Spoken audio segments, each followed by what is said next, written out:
அனைவருக்கும் வணக்கம். நம்ம அனடா கணிதம் சேனல்ல முந்தைய ஆண்டுகளுக்கு கேட்கப்பட்ட போட்டித் தேர்வு கணக்குகள் பத்தி பார்த்துட்டு இருக்கோம். அந்த வரிசையில 2014ஆம் ஆண்டு போஸ்டல் அசிஸ்டன்ட் எக்ஸாம்ல கேட்கப்பட்ட ஒரு முக்கியமான கேள்வி. ஒரு கை கடிகாரத்தின் விற்பனையாளர் 5% தள்ளுபடி அனுமதிக்கிறார்.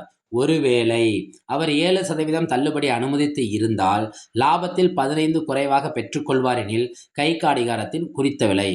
ஃபர்ஸ்ட் என்ன செய்றாரு, 5% தள்ளுபடி அனுமதிச்சிட்டாரு. இன்கேஸ் அவர் 7% தள்ளுபடி அனுமதித்திருந்தா அவரோட லாபத்தில் எவ்வளோ குறையுதான், குறையிற தொகை எவ்வளோ, ரூ. 15 குறைவாக பெற்றுக்கொள்கிறார். அப்படி இங்கே ரெண்டு விதமான தள்ளுபடியை பற்றி பேசுகிறாங்க.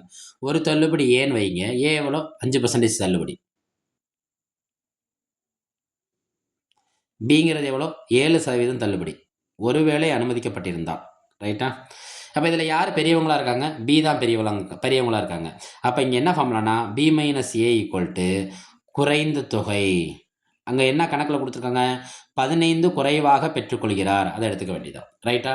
இங்கே நம்மளுக்கு பி யாருன்னு தெரியாது, ஏ யாருன்னு தெரியாது. இங்கே இருக்க பியோட பொருளோட குறித்த விலை தெரியாது, ஏவோட பொருளோட குறித்த விலை தெரியாது.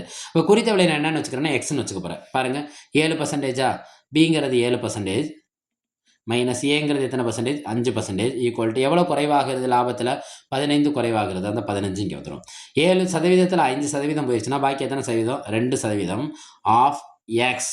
ஆஃப் என்ன வச்சுக்க போகிறோம், எக்ஸ் ஈக்குவல் டு 15. இந்த 2%ங்கிறத நான் இப்படி எழுதலாமா, 2/100. இந்த ஆஃப்ங்கிறது பெருக்கல் ஆயிருமா, எக்ஸ் ஈக்குவல் டு என்ன போட்டுக்கலாம், 15. நம்ம எக்ஸோட மதிப்பு தானே தேவை. இந்த 2/100 அங்கிட்டு போகிறப்ப என்னவா மாறும்னா பின்ன பெருக்கல் அங்கிட்டு போகிறப்ப தலைகீழ் பின்ன பெருக்கலாக மாறும். இப்போ 15 பெருக்கல் இந்த 2/100ங்கிறது அங்கே போகிறப்ப 100/2. 100/2. 2 ஒரு நம்பரை 2ஆல் அடிக்கிறோம்னா அந்த நம்பரை என்ன ஆக்கணும்னு அர்த்தம்னா பாதி ஆக்கணும்னு அர்த்தம், 50. அப்போ எக்ஸ் ஈக்குவல் டு 15 பெருக்கல் 50. இதில் என்ன நம்பர் இருக்குது, 15. இதில் என்ன நம்பர் இருக்குது, 5. 5 15ஆல் பெருக்கணும். நம்ம இதில் 2 நம்பர் இருக்குன்னா அதில் பெரிய நம்பரோட வாய்ப்பாட சொன்னால் எளிமையாக முடிஞ்சிடும்.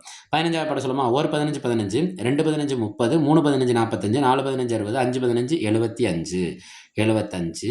இங்கே ஒரு 0 இருக்கும், அந்த ஒரு 0 சேர்த்துக்க வேண்டியதான். அந்த பொருள் அப்போ எந்த விலையில் குறித்த விலையாக இருந்திருக்கும், 750. எவ்வளோ, 750 ரூபாய். அவங்க கொடுத்துருக்க ஆப்ஷனில் ஆப்ஷன் சியை குறிக்கும்.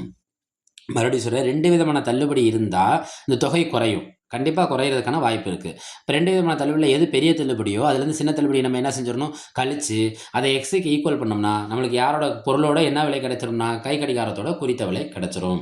மரடா கணிதம் சேனலில் போடுற வீடியோக்களை ஒவ்வொன்றையும் லைக் பண்ணுங்கள். நீங்கள் லைக் போட போட அந்த வீடியோ அடுத்து உங்களுக்கு எடுத்து செல்லும். பெல் ஐக்கானை கிளிக் பண்ணி வச்சுக்கோங்க, நோட்டிஃபிகேஷனில் கிடைக்கும் உடனுக்குடன். மரடா கணிதம் சேனலை சப்ஸ்கிரைப் பண்ணுங்கள், ஷேர் பண்ணுங்கள், சப்போர்ட் பண்ணுங்கள். நன்றி.